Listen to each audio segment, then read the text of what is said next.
भक्तीसाठी आणि सेवेसाठी ईश्वराचं नाव आहे. माझ्या मनात काही आणि वाईट किंवा कुठला तरी संशय घेऊन मी तुझ्या दारात आलो नाही असं देवाला सुद्धा समजलं पाहिजे. हात सरळ वर करा, कुबडे करू नका, कारण थोडस कष्ट लागू द्या तुम्हाला. तुम्ही म्हणसाल बाबा आता हात वरी केले का खाली करू देतो का नाही बाबा, कारण काळजी करू नका. तुम्हाला थोडा त्रास झाला ना तर त्या बाबाला त्रास होतो, त्याच्या फॅमिलीला त्रास झाला ना तो धावत पळत त्याच्याकडे बरोबर तो मामाची बेमी म्हणजे कोणा माहिती की भक्त आहे. मग त्या भक्ताला त्रास झाला की त्याच्या बेमीला कळ लागते आणि त्याच्या बेमीला कळ लागली की तो धावत येतो. हा काय लवकर सोडत नाही म्हणतोय, म्हणून त्यासाठी त्याला सुद्धा पळत यावं लागतं. त्यासाठी सर्वांना सरळ हात वर करा आणि सरळ हात वर करून भगवंताच्या नावाचा गजर करा. बोला बोला बाळूमाचे नाव, बाळूमाचे नाव. माझा गळा बसला तुमचा तर नाही ना, असं काही आहे का? कारण माझा बसला म्हणून सगळ्यांचा बसला असं काही नाही का? होय खरं आहे का? आता माझ्या पाठीमध्ये असेल म्हणून त्याकडे आणि घटना घडली, कारण त्या देवानं सही विचार केला. अरे कमी बोल बाबा, पण त्याने विचार केला बोलल्याशिवाय पर्याय नाही, बोलावं तर लागणार आहे, पण बोल म्हणतो तो. म्हणून माझा गळ्यात कंठ बसला, तुमचा बसला नाही ना. जरा मनापासून जरा आता अंगातला जरा आळस करा, जरा मूड जे आहे की आणि फार रुळलेल्या माणसासारखा जरा फ्रेश करा आणि कंठ जरा मोकळा करून घ्या. बोला बोला बाळूमाचे नाव, बाळूमाचे नाव, बाळूमाचे नाव. अंगातच येणं जरा काय माहिती फॉल्ट कुठं झालाय का? मला हे केला कमी यायला लागले म्हणता तुमचं मत नाही, तर माझ्या देवाच्या कानाला पोहोचलं. ते म्हणते अरे आला रे बाबा आला, बस कर. तुम्हाला हाताखाली घ्यायला मी काय सांगितले नाही कोणालाच सांगितलं. अहो तुम्हाला लागू द्या ना कष्ट, थोड मेहनत लागू द्या की देव कसा असतो आणि देव कसा भेटतो हे समजलं पाहिजे. बोला बोला बाळूमाचे नाव, बाळूमाचे नाव, बाळूमाचे नाव, बाळूमाचे नाव. आता घ्या खाली हात, समाधान, हसू नका. काय एक लक्षात ठेवा, कारण मला विनोद फिनोद मजा करणे किंवा टाइमपास करणे हे मला त्यातल्या त्यात जास्त कमी आणि मला आवडतो. आणि त्यातल्या त्यात वेळ आणि खरोखर जरा मनस्थिती स्थिर असेल आणि सगळ्या कामाचं नियोजन असेल तरच विनोद करतो, नसेल तर जोपर्यंत काम होत नाही तोपर्यंत बाकी काही आठवत नाही. आता पण आमचे ओळीकार मंडळ जरा नाराज झाले, त्याला वाटलं त्याने खरोखर कारभाराची आणि खरोखर कारभारी आरती घेण्याच्या अगोदरच आम्हाला लवकर थांबवण्याचं काम केलं. पण तुम्ही समजून घ्या, कारण हे जे येणारा जो वर्ग असतो ना याला आपण कीर्तनाच्या माध्यमातून कितीही सांगा, कारण चारित्र्याच्या माध्यमातून कितीही सांगा, जरासं कसं आहे माहिती का, कामे पोचल्याशिवाय आपण तुम्ही कितीही कोणत्या माध्यमातून पोचू द्या पण ते पोचल्यासारखे वाटत नसतात. म्हणून देव म्हणते अरे होय की बाबा पोचायला कानं, म्हणून एखादी वेळेस तो म्हणतो त्याला आता पुढे तुझ्याशिवाय पर्याय तुलाच पोचावं लागतं. म्हणून सगळ्यांचं झालेलं शेवट आमच्याकडे होतं, म्हणजे शेवट आम्हाला करावा लागतो आणि त्या पद्धतीने प्रत्येकाला समजून मामा देण्याचा प्रयत्न करावा लागतो. आज आपण बाळूमामाच्या दरबार करू. मामा म्हणजे कोण आहे? अनेक रात्री कीर्तन करायच्या माध्यमातून आपल्याला समजलं की बाळूमामा संत आहे. वेळ आणि प्रसंगानुसार त्यांच्या कीर्तनातून समजलं की बाळूमामा शंकराचा अवतार आहे. पण संतही म्हणतात आणि शंकराचा अवतार बी म्हणतात. लोकांना समजलं झालंय की संत म्हणा का महादेव म्हणा, कारण एक लक्षात ठेवा, देव ते संत आणि संत ते देव आहे.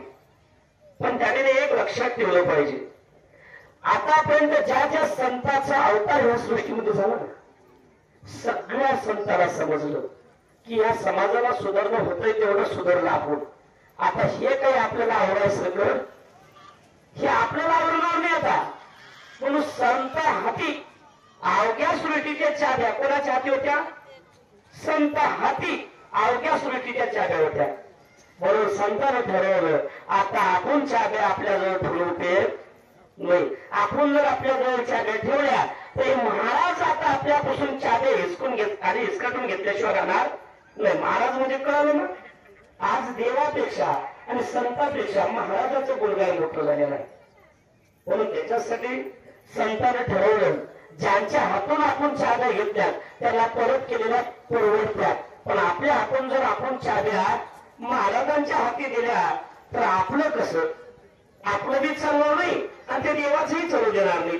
म्हणून त्याच्यासाठी त्याने ठरवलं की अवघ्या चाब्या त्या जे संतांच्या हाती होत्या, कारण संत सगळे मिळून कोणापाशी गेले, जगाच्या मालकापाशी गेले. आणि त्या जगाच्या मालकाला सांगितलं, बाबा हे जग उरपाट आहे, हे जग उरपाट आहे. बापाला बाप म्हणत नाही, माईला माई म्हणत नाही, भावाला भाऊ म्हणत नाही. म्हणून त्यासाठी आमचं काही चालणार नाही. आता लोकांना गोड बोलून चालणार नाही. या लोकांना गोड बोललो तर या लोकांच्या डोक्यात घुसणार नाही. आता तू पाहिजे, तुझ्याशिवाय पर्याय नाही. देवाचा अवतार केव्हा होत असतो, देव केव्हा अडीच जन्माला यावा लागतो आणि त्या देवाला अवतार केव्हा घ्यावा लागतो. एखादी दैत्या उदंड मापलं, त्याचा पापाचा साठा उदंड मापला आणि उदंड त्याचं पाप वाढत गेल्यामुळं अवतार कोणाला घ्यावा लागतं. संत अवतार घेऊन चालेल का? संतांना अवतार घेऊन त्याचा विनाश होणार आहे का? संत स्वरूपातून देवाला त्याचा विनाश करता येईल का? मग देवाला काय व्हावं लागेल, जो दैत्याला त्याच्यापेक्षा बी मोठा दैत्य तयार व्हावं लागतं. म्हणून देवाला साक्षात आपल्या स्वरूपात यावं लागतं आणि विराट स्वरूपात येऊन त्याच्या विनाशाची सुरुवात करण्यासाठी कारण त्या भगवंताला जन्माला यावं लागतं.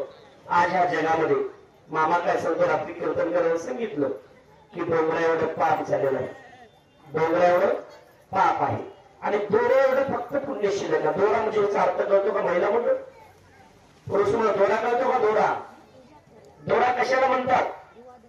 आपण सुईमध्ये ओळखतो बघा, त्याला दोरा म्हणतात. दोरे एवढं फक्त पुण्य शिल्लक आणतोय. तरुण मंडळ तर लक्ष द्या, ज्याचं लग्न ज्याच्या डोसक्यावर अक्षता पडलं नाही त्यांना सांगतोय मी, समजून घ्यायचा प्रयत्न करा. जर उद्याच्या आपल्या डोक्यावर अक्षता पडावाशी इच्छा असेल तर समजून घेण्याचा प्रयत्न करा. ते आणि मुलगी असो का मुलगा असो, प्रत्येकाला सांगण्याचा प्रयत्न करतोय. हेच प्रत्येकाला समजून घ्यायचं. तर म्हणजे एक लक्षात ठेवा, मामा काय सांगतोय, डोंगरा एवढं पाप झालेलं आहे आणि दोऱ्या एवढं पुण्य शिल्लक आहे. दोऱ्याच्या आधारावर डोंगर तोडतोय. आज हे डोंगर आहे ना, हे दोऱ्याच्या आधारावर तोडतोय, ध्यानात ठेवलं पाहिजे. म्हणून त्याच्यासाठी मामा काय सांगतोय, हा जो बाळूमामा आहे ना, हा संत नाही, हा महाराज नाही, तो साक्षात जगाचा मालक असणारा तो म्हणजे मामा. तर जगाचा मालक, आज विचार करा, आज प्रत्येक गावागावामध्ये प्रत्येक देवाचं मंदिर आहे. असं कोणतंच मंदिर नाही कोण्या गावात, असं एकही गाव नाही. एक लक्षात ठेवा, त्या गावात ज्या देवाचं मंदिर आहे त्या गावात दररोज आरती देवाची होती. देवाच्या नावाखाली दररोज गुणगान त्याने सकाळ संध्याकाळ गायला जातो. पण एक ध्यानात ठेवा, आपल्या गावात देव आपल्या गावात असून आपल्याला आरतीला सगळे बाहेरगावचे लोक तिथे जमा होऊन आरती होती का? व्हायला पाहिजे ना सकाळ संध्याकाळ. काही लोकांच्या आथरुणामध्येच झालेली आरती होते, आथरुणामध्येच झोपलेल्या जागेवर आरती होते. हे भानगड मोठी आहे हो. मग याच्यावर आपण समजून घेतलं पाहिजे. हा बाळूमामा घेऊन मामा ज्या दिवशी मामा आपल्या गावात आले, मामाचा मुक्काम ह्या ठिकाणी आल्यापासून आपण बघतोय एकूण रस्ता बरोबर नाही, एकूण रस्ता बरोबर नाही, तरी लोक त्या बाबाला हुडकीतच यायला लागलेत. लोक कुठं जरी जंगलात जाऊन बसलं तरी हुडकीतच यायला लागलेत. एवढी काय ताकद असेल, एवढं नेमकं भेटायला लागले. काही तर वाटप केंद्र आहे म्हणून लोक पैसे भेटायला लागलेत मिळत का? आज मला सांगा, एवढ्या जंगलामध्ये प्रत्येकाला मामा इथे खेचून आणण्याचं काम करतो. मामा काय सांगतात, मी त्याला आणत नाही रे, मी अजिबात त्याला आणत नाही. त्याच्या हृदयामध्ये त्याच्या शरीरामध्ये दैवी ताकद जी आहे, ती दैवी ताकद माझ्याकडे खेचून आणल्याशिवाय राहत नाही. तूच मी आहे म्हणतो मामा. तुम्ही आम्ही म्हणतो ना की माझं शरीर आहे, माझं शरीर आहे. तुमच्या प्रत्येकाचं, तुमचं असेल माझं असेल, प्रत्येकाच्या शरीरात बाबा बसलाय. बरं ध्यानात ठेवा, बाबा बसलाय प्रत्येकाच्या शरीरात. ते कुठं बसलाय?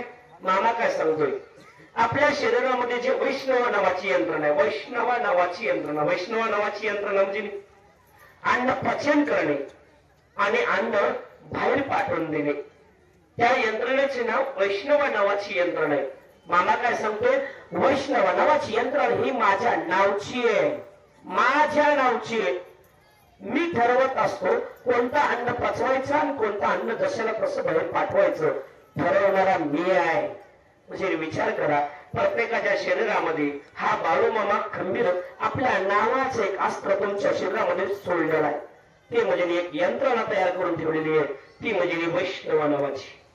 जे आपल्या घरामध्ये स्वयंपाक करतो ना आपण, स्वयंपाक, मामा काय सांगतो, अरे तुमच्या घरामध्ये सुद्धा माझ्या नावचं आहे, तुमच्या घरामध्ये सुद्धा माझ्या नावचं आहे.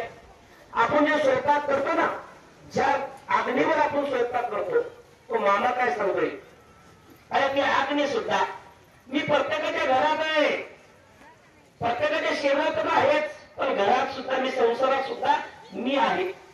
पण ते कुठं आहे म्हणतो मामा, ज्याच्यावर तुम्ही स्वयंपाक बनवतो, ज्याच्यावर तुम्ही अन्न बनवतो, ती म्हणजे अग्नी, ती अग्नी सुद्धा माझ्या नावची आहे म्हणते, माझ्या नावची.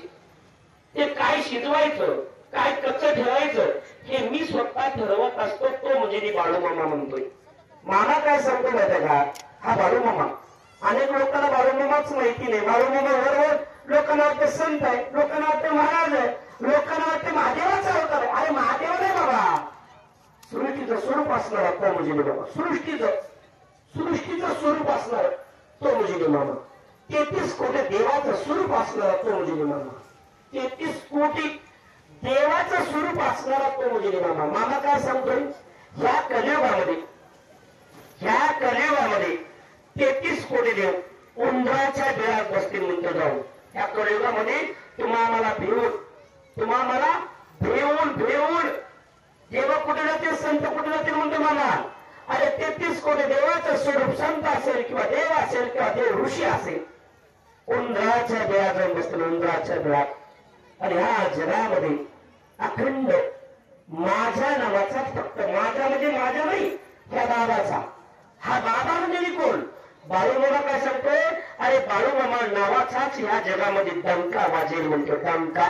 ह्या जगामध्ये बाळूमामा ह्याच नावाचा डंका आणि अखंड घंटा ह्या जगात वाजत नाही. दुसरा मामा काय म्हणतोय, ही गोडी सांगतोय मामा. तुम्हाला गोडी समजत नाही ना, तर गोडी. आणि जो एखादी गोडी समजत नाही ना, त्याला मामा कसं सांगतात बघा. या कलियुगामध्ये 33 कोटी देव कलियुगामध्ये बोंबलत जातील, बोंबलत. 33 कोटी देवाचं स्वरूप ह्या जगामध्ये बोंबलत जाईल. पण ह्या जगामध्ये श्री सद्गुरु संत बाळूमामाचा घंटा ह्या त्रिकाळामध्ये आणि ठिकाणी, तिन्ही ठिकाणी, एका ठिकाणी म्हणतोय, तिन्ही ठिकाणी, पाताळ, पृथ्वी आणि स्वर्ग, या तिन्ही ठिकाणी माझ्या नावाचा घंटा वाजेल आणि माझ्या नावाचा डंका वाजेल. तो म्हणजे मामा, नुसता मामा नाही. अनेकाला वाटतं एकदा श्री सद्गुरु संत बाळूमामा आपलं कार्य करत होते आणि मामाचा एक निष्ठावंत, मामाचा सेवेकरी मित्र समजून मामाची सेवा भक्ती करायचा. आणि तो मामा बोलण्याच्या अगोदर त्याला पुढे बोलायचा, मामा बोलण्याच्या अगोदर त्यालाच पुढे बोलायचा. मामा विचार केले, लई बोलू नको. तो बोलत बोलत मामाला काय म्हणतो, मामा तू असून किती मोठा अच्छी माझ्यापेक्षा तू मोठा अच्छी किती, 4-2 वर्षानं. किती वर्षानं, 4-2 वर्षानं वडील अच्छी माझ्यापेक्षा. पण तुझ्या पुढे बोलणं म्हणजे काय झालं मामा. मामा गालात हसले. काय, गालात हसले, गालात. आणि गालात हसल्याच्या नंतर मामा काढला, अशी चुटकी वाजवली, चुटकी. आणि चुटकी वाजून मामानं थाप ह्या पृथ्वीवर मारली. माझा जन्म. मामाने त्याने चुटकी वाजवली, थाप ह्या जमिनीवर मारली आणि दुसरा चुटकी वाजून बोट आकाशाकडे केलं, सांगितलं, आणि ह्या दोन्हीच्या अगोदरचा माझा जन्म आहे. कोणाचा, ह्या आकाशाचा आणि ह्या पृथ्वीच्या अगोदरचा माझा जन्म आहे, तो म्हणजे मी. असं मामानं सांगितलं. आणि खरोखर तो आणि मामाचा भक्त शांत झाला. पण मामा शांत कुठं होता, मामा सांगायला सुरुवात केली. तुला माहिती आहे का ह्या सृष्टीची निर्मिती कशी झाली, अरे सृष्टी निर्मिती कशी झाली, कुठून आली, कशा पद्धतीनं काय काय निर्मिती झाला अगोदर, हे माहिती आहे का तुला, सांगतो ध्यानात ठेव. असं मामानं सांगितलं. आणि खरोखर मामा काय म्हणतात, सर्वप्रथम ही सृष्टी निर्मिती होण्याच्या अगोदर सर्वप्रथम आत्मा होता, आत्मा. आणि आत्मा म्हणजे दुसरा विसरा कोणाचा नव्हता. तो आत्मा म्हणजे माझा होता आणि तो मीच होतो. ध्यानात ठेव असं मामा सांगायला लागले. आणि मामा काय म्हणतात, ध्यानाला एक करा. तर सर्वप्रथम आत्मा होता. तो आत्मा म्हणजे दुसरा विसरा नाही, तो आत्मा माझाच होता आणि मीच होतो. त्या आत्म्यापासून आकाश निर्मिती झालेला. आकाश ज्या आकाशाकडे तो पाहतोस ना, आणि सर्वप्रथम त्याचा जन्म सर्वप्रथम आकाशात झालेला आहे. आकाशाच्या नंतर, तर आकाशाच्या नंतर मामा काय जन्माला आले म्हणतो. आणि दुसऱ्या क्रमांकाला आकाशापासून वायू जन्माला आला. वायू जे वायू म्हणतो ना आपण, दुसऱ्या क्रमांकाला वायू जन्माला आला म्हणतोय. त्या वायूपासून, तर मामा काय सांगतो, वायूपासून काय जन्माला आलं म्हणतो मामा बघा. वायूपासून अग्नी जन्माला आली. अग्नी जन्माला आली.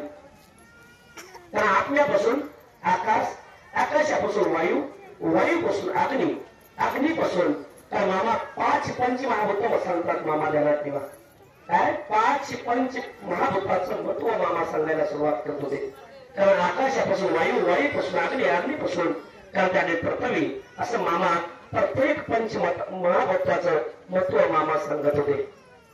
त्यावेळेस मामानं सांगितलं आत्म्यापासून आणि आकाशापासून वायू, वायूपासून अग्नी, अग्नीपासून पृथ्वी.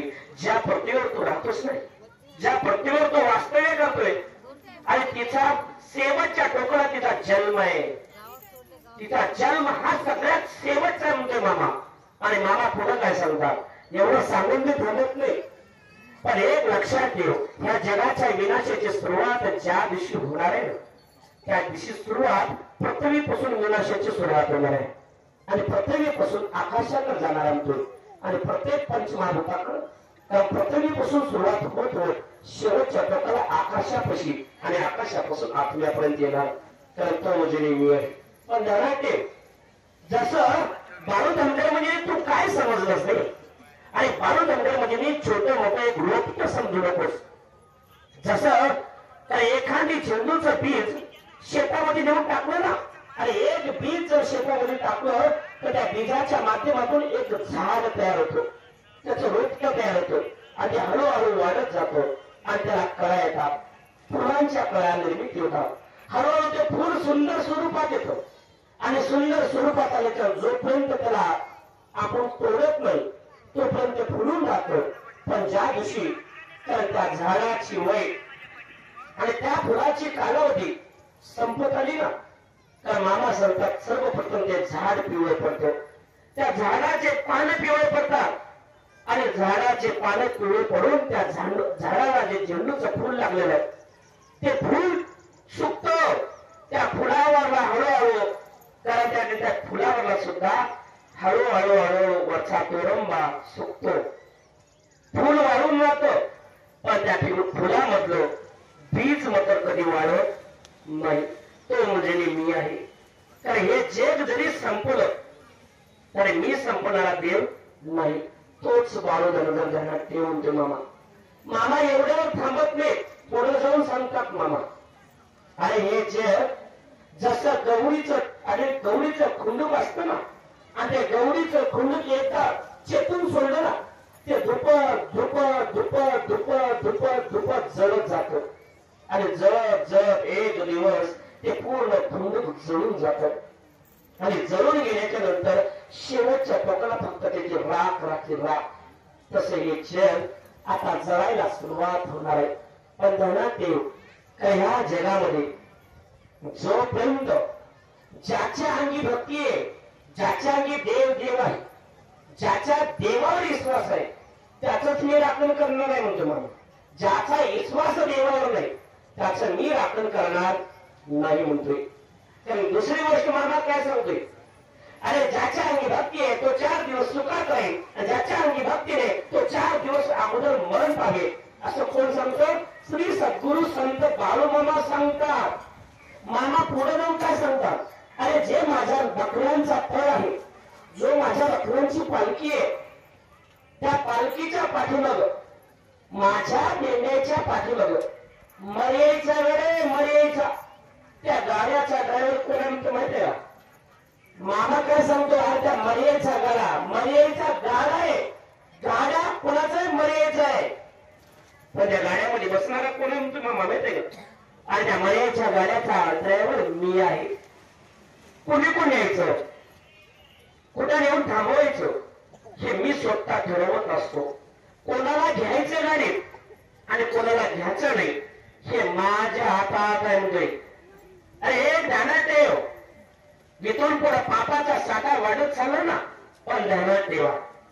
तर इथून पुढं वाडी कुर्लीच्या बाळानं तुम्ही एकीनं वागा. त्या वाडी कुर्लीच्या बाळानं तुम्ही एकीनं वागा.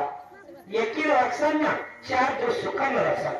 पण जर तुम्ही एकीनं नसताना तर मामा काय सांगतात मला, ज्या गावात अख्खं गाव पुण्याला मामा काय सांगतोय, 4 तारणार आणि कळप मारणार. कळप मारणार 4 तारणार, 4 मारणार कळप तारणार. त्याचा शब्दाचा अर्थ म्हणजे ज्या गावात 4 पुण्यवान आहेत अख्खं गाव पापी आहे. तर मामा काय सांगतोय, त्या गावाचा विचार मी करणार नाही, अख्खं गाव मारणार म्हणतोय. तर ते 4च पुण्यवान सांभाळणार. त्याच्यानंतर मामा काय सांगतोय, आणि त्या गावात अख्खं गाव पुण्यवान आहे आणि त्या गावात 4च पापी आहेत. तर मामा सांगतोय, अरे अख्खं गाव तारणार आणि ते 4 हुडकून मी मारणार, सोडणार नाही म्हणतोय.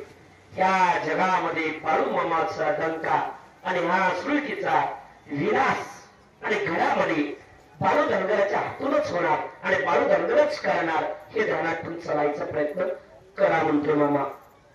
मामा पुढे जाऊन सांगतोय, जो माझ्या शेळ्या मेंढ्याची ज्यानं राखण केली, ज्यानं माझ्या शेळ्या मेंढ्याची सेवा केली, तर तो सुखात आहे, समाधानीत नाही.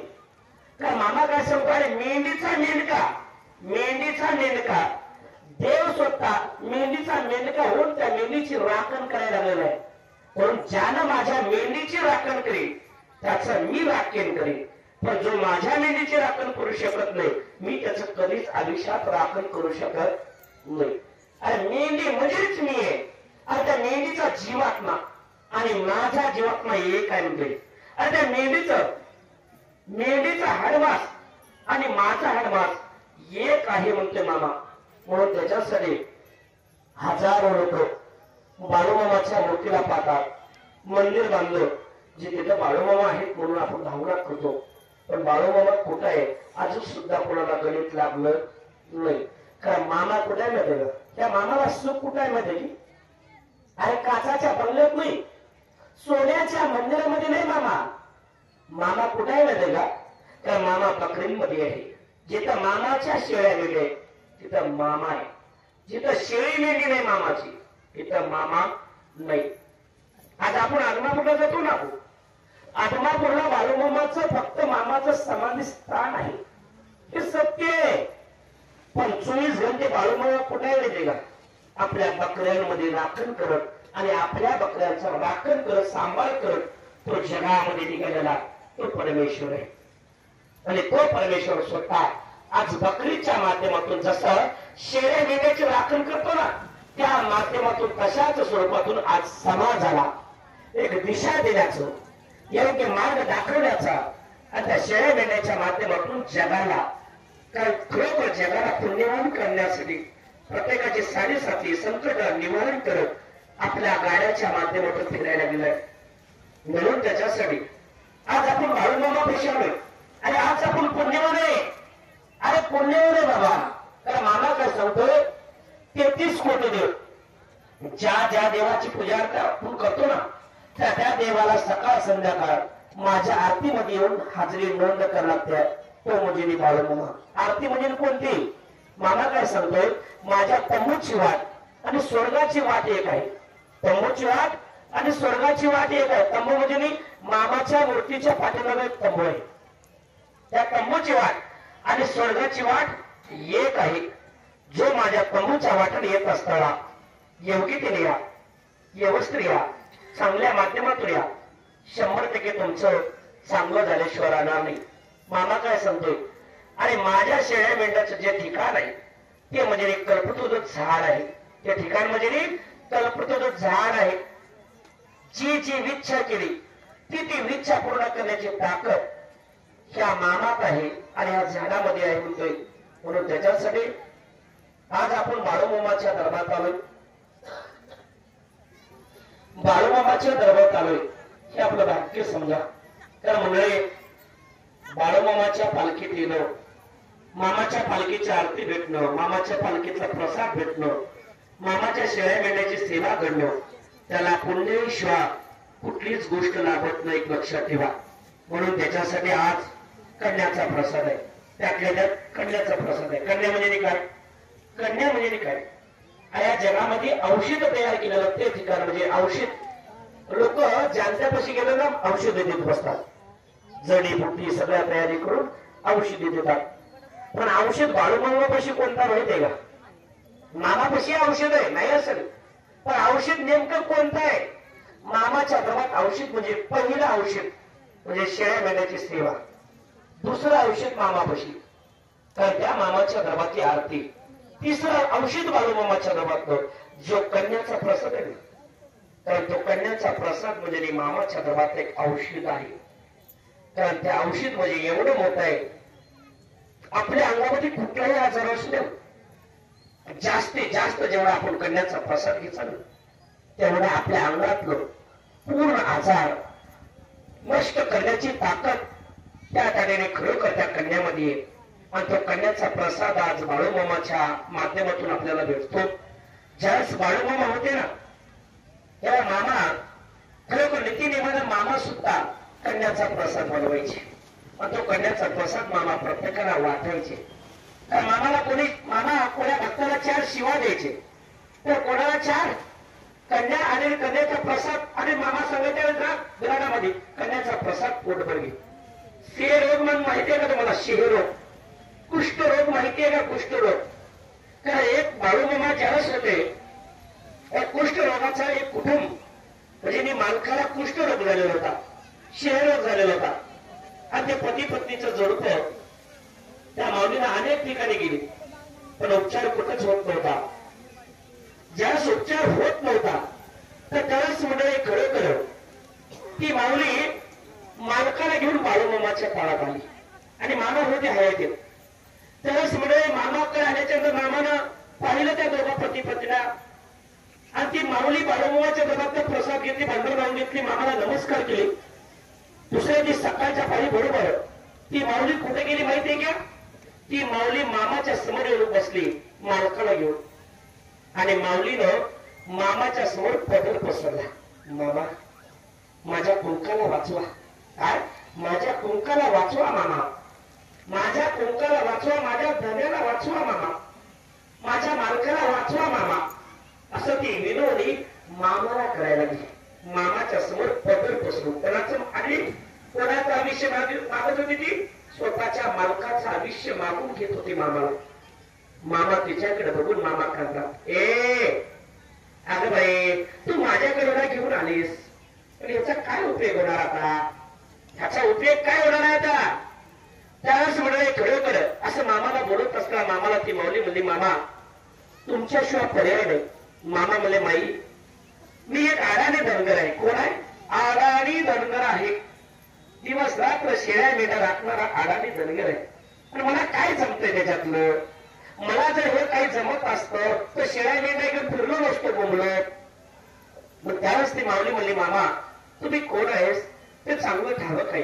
त्यावेळेस मामा काय म्हणतात, अगं बाई तू एखाद्या डॉक्टरपाशी घेऊन जा, एखाद्या वैद्यापाशी घेऊन जा, एखाद्या संतापाशी घेऊन जा, एखाद्या देवापाशी घेऊन जा, काही फरक पडतोय का? तर पण माझ्याकडे का आलीस?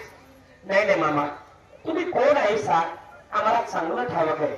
काही बी करा पण माझ्या मालकाचं आयुष्य तुमच्याच हातात आहे मामा. त्यास मामा तिची कळवळ बघून बक्कळ मामानं तिला समजून सांगितलं. पण त्यावेळेस त्या माऊलीचा विश्वास मामावर दृढ होता. त्यावेळेस मामा त्या माऊलीला म्हणतात, माये आलीस ना तू माझ्याकडे, तू समाधान राह, पण मी सांगतो ते तुला ऐकावं लागेल. तर तुझ्या मालकाला तुला माझ्या दरबारात राहावं लागेल, इथं सेवेला माझ्या तळ्यात राहावं लागेल तुला काही दिवस. हो मामा काही अडचण नाही.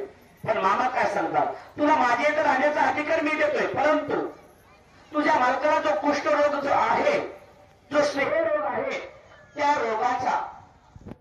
रोगामुळे दुसऱ्याला सुद्धा ते क्षयरोग होत असतो. पण माझ्या बाबत मी बंधन टाकून देतो. तुझ्या मालकाला दररोज आता एक पिलट आणि एक तांब्या देतो. त्याच पिलटातून तुझ्या मालकाला जेव घालायचं, त्याच पिलटातून पाणी पाजवायचं. त्याचं आठवण माझ्या सेवेकऱ्यामध्ये ठेवायचं नाही. माझ्या सेवेकऱ्यापासून थोड्या अंतरावर राहायचं.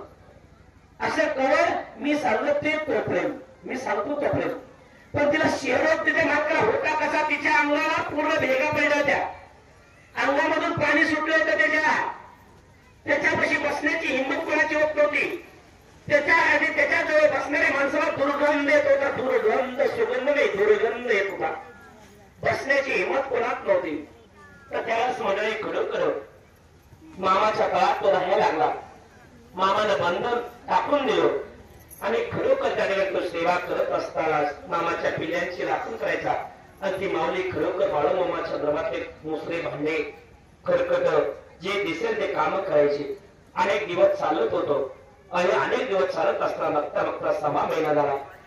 6 महिना म्हणता 1.5 महिना झाला. आणि 1.5 महिन्याच्या नंतर म्हणजे खरोखर त्याच्या भेगातून जे पाणी सुटत होतं ते पाणी कमी झालं. कमी म्हणतात आणि 1.5 महिना म्हणता 2 महिने झाले. आणि 2 महिन्याच्या नंतर त्याच्या भेगातून पाणी बाहेर यायचं पूर्ण कमी झालं. ज्या भेगा पडल्या होत्या, कारण 2 महिने म्हणता 2.5 महिने झाले, 2.5 महिने म्हणता 3 महिने झाले. आणि त्याच्या भेगा हळूहळू जुळायला लागल्या. जुळत असताना 3.5 महिन्यामध्ये त्याच्या भेगा पूर्ण जुळून गेल्या आणि तो बरा झाला. ते पती पत्नी मामाकडे आले. मामानं त्या पती पत्नीला बोलले आणि ती माऊली म्हणली मामाला, मामा आता माझा मालक चांगला झाला बरं. तर मामा कांदा, तुझा मालक निष्ठा चांगला झालाय, आता चांगला ठणठण झालाय बघ, काळजी करू नकोस. त्या दिवशी मामानं 3.5 महिन्याच्या नंतर तिला ते सर्व मामाच्या दरबारात राहण्याचा अधिकार त्या मुलाला दिला. आणि तिथून पुढे मामानं 3.5 महिने आपल्या दरबारात ठेवून घेतलं. 7 महिने दोघा पती पत्नीपासून मामानं सेवा करून घेतली. आणि 7 महिन्याच्या नंतर त्याला आशीर्वाद आणि नारळ बनवा देऊन ते आपल्या घराकडे निघून गेले. आणि विचार करा, जे डॉक्टरला जमत नाही ना, ज्या वैद्याला जमत नाही ना, ज्या संताला जमत नाही ना, ज्या देवाला जमत नाही, तिथून पुढे मामाचं कार्य चालू होत असतं. ह्या जगामध्ये तुम्हाला ज्या दिवशी देव थकला, ज्या देवाची तुम्ही आराधना करतो, ज्या दिवशी ते देव थकला, ज्या दिवशी संत थकला, ज्या दिवशी डॉक्टर थकला, ज्या दिवशी वैद्य थकला, त्या दिवशी तिथून पुढे बाळूमामाची ताकद चालू होत असते. ध्यानात ठेवायचं. कारण मामा म्हणजे असा एकमेव, ह्या जगातला एकमेव देव असा आहे. अरे ज्या दिवशी जगाचा हात टेकला त्या दिवशीपासून माझ्या कार्याची सुरुवात झाली म्हणतोय तो म्हणजे मामा. आणि त्या मामाच्या दरबारात आपण कन्याच्या प्रसादासाठी आलोय हे आपलं भाग्य समजा. आणि आपल्या पुण्यानुसार मामाचा कन्याचा प्रसाद भेटतो. ज्यावेळेस बाळूमामापाशी एक पती पत्नीचं कुटुंब आलं होतं आणि त्या पती पत्नीच्या कुटुंबामधून नवीन चरचरीत लग्न झालं होतं. आणि ते लग्न झालेलं जोडपं बाळूमामापाशी आल्याच्या नंतर वार सोमवार होता आणि सगळ्यांना जेवण केलं. जो आचार्य होता तो काळा दिवस होता जरा दिसण्यासाठी, म्हणून त्याला त्याने मामानं आणि आरती झाली, प्रसाद झाला आणि मामानं सगळ्याला सांगितलं जा प्रसाद घ्या. पण त्या पती पत्नीचं नजर त्या आचार्याकडे होती. खालून वाफ लागत होते, वरून ऊन लागत होतं. ऊन लागल्यामुळं शरीराला घाम यायचा आणि त्या घामाचे थेंब नाकाचे शेंड्यावर यायचे आणि नाकाच्या शेंड्यावरचा घाम त्या पातेल्यात पडायचा. पातेला हे बघत होतं ते नवीन जोडप हेंडगा लागला की आता. तर त्याला समजले खरोखर मामानं त्याला आवाज दिला, अरे सगळे प्रसाद गेले, तुम्ही का जात नाही? नाक दाबलं, तोंड उघडलं. तोंड कसं उघडलं बघा. मालकीन म्हणायला लागली मालकाला, आता कसं हे भावन काही खायला, कशा परिस्थितीत आपण तसलं खाणं शक्य आहे का? मग आता एक काम करा, मालकाला करायचं काय? आता मालकाला सांगा, म्हणजे मामाला सांगा आज उपवास. मामाला सांगितलं, मालकाला धाडसा, मामा आज उपवास, देवाचा उपवास आहे आणि मला आज प्रसाद काही चालत नाही. मामाला सांगितलं, कोण्या देवाचा उपवास आहे रे? आणि ज्या देवाचा उपवास आहे त्या देवाला मी सांगतो घे पुढं प्रसाद. आता तोंड दाबलं, आता नाक उघडलं. नाक कोणतं उघडलं बघा. ज्यानं चिमटी घेतली होती त्याचं तोंड उघडलं. आणि ते काय म्हणते बघा मालकाला. मालकाला म्हणण्याच्या ऐवजी बाळू मला म्हणते, मामा मामा मला कन्या नको मामा. काय नको? कन्या नको मामा मला. मामा म्हणले कन्या नको ना, मी तुला कन्या देतो की. कन्या कोणत्या देतो? जी का आणि मी खरोखर अक्षितेच्या कन्या, ज्वारीच्या कन्या खायला नाही. मामा काय म्हणतात, कन्या नको ना, तुला मी कन्या देतो. पण तिला कुठं शब्द कळालाच नाही. मामा कोड्यात बोलायचे कधी. चांगल्या चांगल्याला शब्द कळत नव्हता मामा. आणि मामा कोड्यात बोलले. त्या माऊलीला खरोखर त्या दोघा पती पत्नीला मामाला आशीर्वाद देऊन टाकला. ते मामा दर्शन घेतलं, घराकडे गेलो. संसार आनंदात करायला लागले. संसार पूर्ण झाला. बघता बघता दिवस गेले. दिवसामधून दिवस ओलांडले आणि पहिली मुलगी घरात आली. आनंद झाला. पहिली मुलगी आली बाबा, चांगलं झालं. आता दुसरा मुलगा होईल. संसाराची सुरुवात झाली. परत दुसरा आणि दुसरी मुलगी पदरात पडली. दुसरी नंतर तिसरी पडली. आता लाईन सुरुवात झाली. त्या लाईन काही तुटायला तयार नाही. त्या 3 मुली झाल्या. आता काय करावं? 4थी मुलगी झाली. आणि 4थी मुलगी झाल्याच्या नंतर गणपती माऊली प्रश्नामध्ये पडल्या, करावं काय? 5वी मुलगी झाली. आता अवघड झालं की मुलगा म्हणता म्हणता मुलीच पडायला यायला लागला घरात. कसं करावं? तर त्यावेळेस ती माऊली मालकीन 2 जण पती पत्नी ह्या सगळ्या चित्रूपाला घेतलं. कोणाकडे निघालं? कोणाकडे? मामाकडे. मामाकडे चित्रूप घेऊन आलो. मामा काहीतरी कर. मी म्हणलं मामा म्हणले मी कुठं काही करणार म्हणलो. मी कुठं काही म्हणलो का तुला? नाही मामा 5 मुली झाल्यात मामा, एखादी तरी मुलगा दे. मी कुठं म्हणलं तुला देईना म्हणून. मी द्यायच बसलोय. पण तू कुठे घेतीस? मी काय करू? मामा काय बी करा पण मुलगा द्या. मामा म्हणले मी मुलगा देतो पण एक आठ आहे, ती चालते का बघ तुला? आता प्रश्न पडला.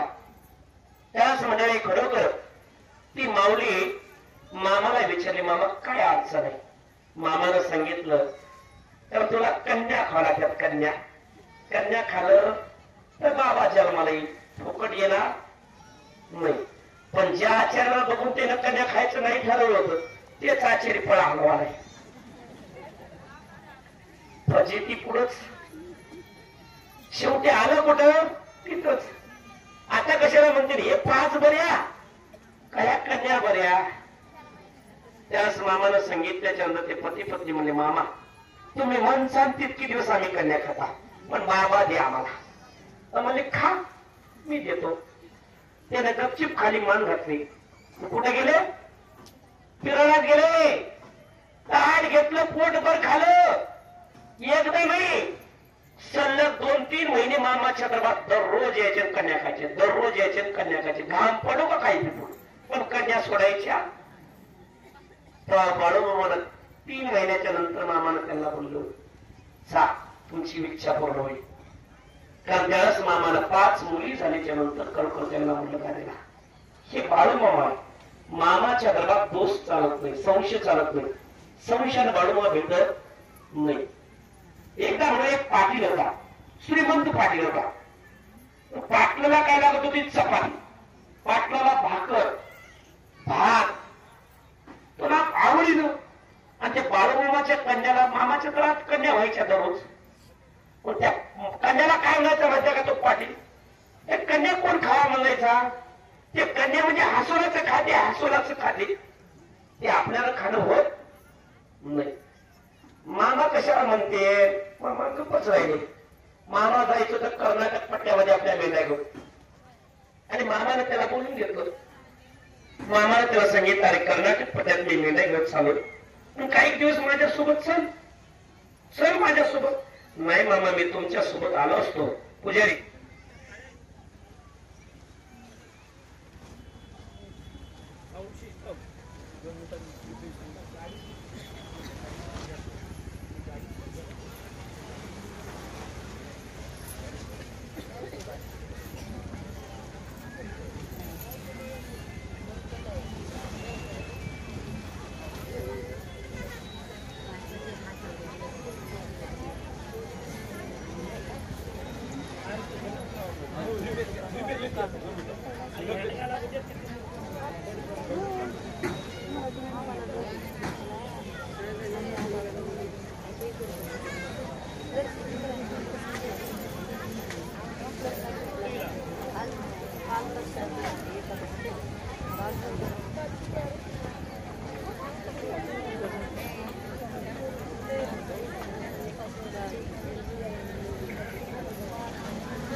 त्या ठिकाणी सर्वांना शांतता पाळायची.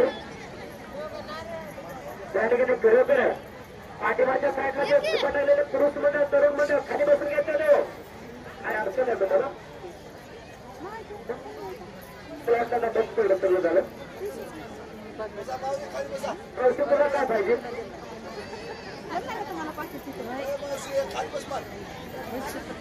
ते आजी जायला त्याने योगा टाकावं लागतं. तुला माहित नाही का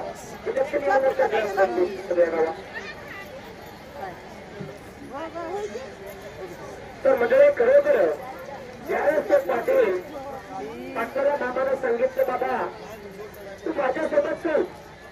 पाटील तो काय मामाकडे यायला मामासोबत मामाला म्हणायला लागला मामा की तुझ्यासोबत खुशाला आलं असतं परंतु त्या ठिकाणी तुझ्यासोबत यायचं तर कन्याचा प्रसाद दररोज खावा लागतो आणि कन्याशिवाय दुसरं काही भेटत नाही. मामानं त्याला सांगितलं बाबा कन्याने मी तुला अरे बाबा जेवायची वाटत देतो चपाती देतो भात देतो पण माझ्यासोबत चल तू. मामाला आग्रह केला तर पाटील काय मामासोबत आला नाही. पाटील घराकडे गेला मामाच्या डोंगरी घेऊन कर्नाटक पद्धत निघून गेलो. पण पाटील त्याने खरोखर गावाकडे गेला 15 दिवसाला खरोखर पाटील बासमध्ये पडला. बासमध्ये त्याला लखवा मारला लखवा आणि लखवा मारल्याच्या नंतर खरोखर लखवा मारल्याच्या नंतर त्याच्या ठिकाणी सगळी अडचणी झाल्या आणि त्याच्यामुळे त्याला त्याच्यावर अवैद्य उपचार चालू केला. संत उपचार चालू केले देवचे उपचार चालू केले डॉक्टरांचे उपचार चालू केले पण कुठलाही उपचार नाही केला. त्या उपचारापासून त्याचं काही कुठलं सुधरून लागत नव्हतं. त्याच मध्ये 3 महिने बाळूमामा जोपर्यंत कर्नाटकमध्ये होते तोपर्यंत भाषामध्ये पडत होता आणि ज्यावेळेस बाळूमामा कर्नाटक पट्ट्यामधून महाराष्ट्रामध्ये मामा आले ही वार्ता कळाली आणि बाळूमामाचे रक्त म्हणजे मामाच्या दर्शनासाठी यायला सुरुवात झाली. पण त्यावेळेस म्हणजे खरोखर ज्यावेळेस बाळूमामाचे रक्त येत असताना तर पाटील सुद्धा मामाकडे येत होतं दर्शनाला. पाटलाचा मित्र